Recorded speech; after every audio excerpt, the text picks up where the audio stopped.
Back on the blend this morning, we have Jack Wires with Family and Elder Law of Mid-Michigan. You're wearing your green and white, which is great. Yeah. You also have the purple on. Why? Tell me about the purple. So we're filming this during rivalry week. It's hard to say.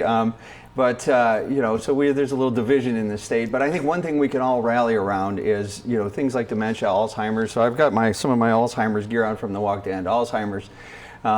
I think one of the things that we all have in common is that, many of us are going to have long-term care events in our life, and we should all rally together to put things together as families, friends, to help people plan for those sorts of things.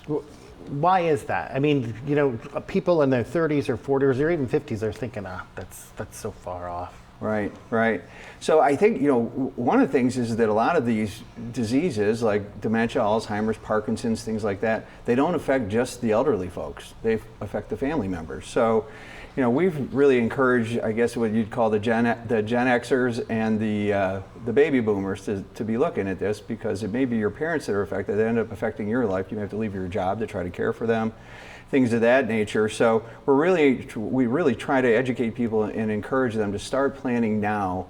The sooner the better, because your options are greater if you plan now as opposed to later. So for those of us who are born 1981 and sooner, this is something that you should be looking at, not only for yourself but also for other family members. It doesn't just hit the elderly, right? It's all ages. I knew somebody 49 that had the early onset of Alzheimer's. So how do you help them plan? So we like to sit down with folks and walk them through some different scenarios on how they want to be cared for, who they want to care for them, and where they want to be cared for. So because oftentimes that involves other family members. And then the biggest piece is we like to sit with their financial people to try to understand how they're going to pay for it, because the financial piece is obviously a big piece of that.